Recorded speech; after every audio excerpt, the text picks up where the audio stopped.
All right, welcome back to Bayou Times. Some sad news, and Trooper Ross Brennan is with us. Of course, he's the public information officer for Troop C right here in the area. And Trooper Brennan, good to see you again. Same to you, sir.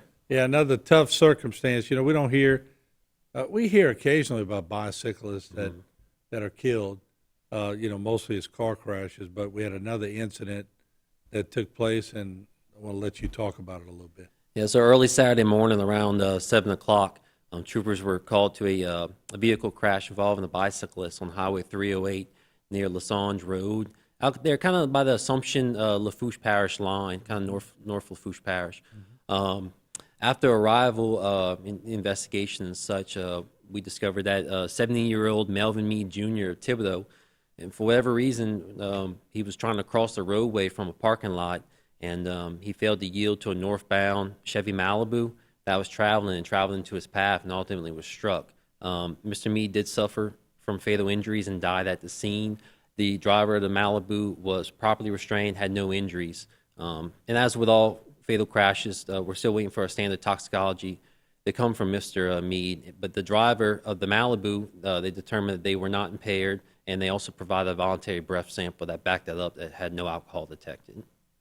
You know, I guess it always comes to mind that whenever an unfortunate situation comes up like this, that the ones who actually struck him with the vehicle, and it may not have been their fault at all and not intoxicated, but it still leaves a trauma mark on them, and they have to go through a process. So I know y'all have some safety rules in place as far as bicycles that maybe if people sort of heed warnings, it won't put a family in that unfortunate circumstance of having to remember such a thing. Yeah. Well, around the area, we have a few designated bike paths, but we're not, I guess, like an urban area that kind of has it. We're pretty rural with two-lane roadways. Yeah. So if you are riding a bicycle, first off, from the motorist side, a bicyclist can ride in the roadway. The only road that a bicyclist can't ride on is an interstate highway like I-10 and such, and if there's specific signs that says no bicyclists. Theoretically, a bicyclist can't even ride on Highway 90. Is that the smartest thing to do? Probably not. But they are allowed to use the roadway. It is considered a vehicle.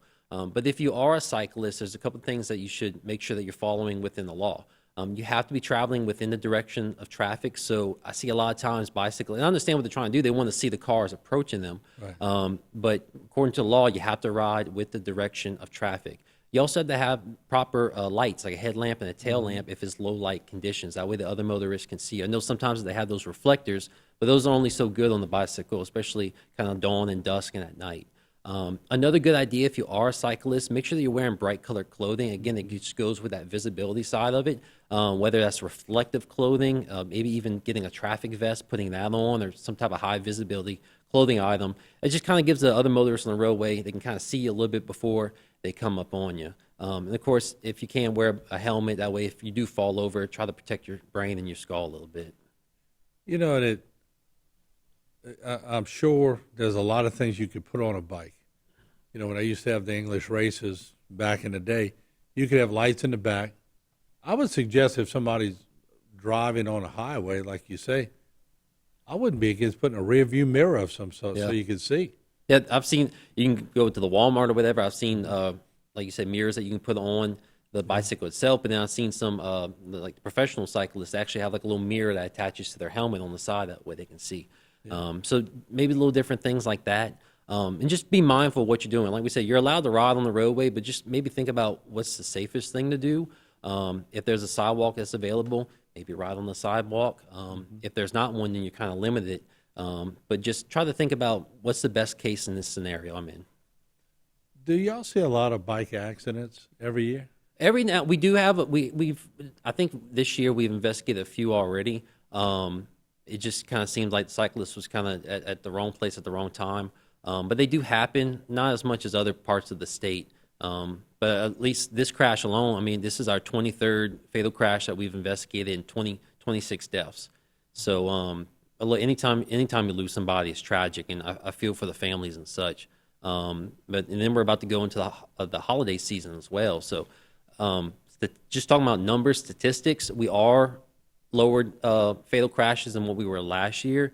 So if we can kind of keep on that trend on the lower side, that's what we want to aim for. Well, I think a lot of that is y'all do a great job, especially you and everybody else of being out front with a lot of things. And I think people do listen for the most part. Let me ask you, but for bikers, same rules apply. You can't drink and get on a bicycle and go down Highway 90. Yeah, definitely. Again, one of those situations where is that the smartest thing to do? Technically, it's not a motorized vehicle, so you can't get a DWI. But if you're driving impaired, where it can affect your judgment and stuff like that on a bicycle, that's when bad stuff can happen as well. But talking about the rules as well, if you're a cyclist, you have to obey the traffic laws.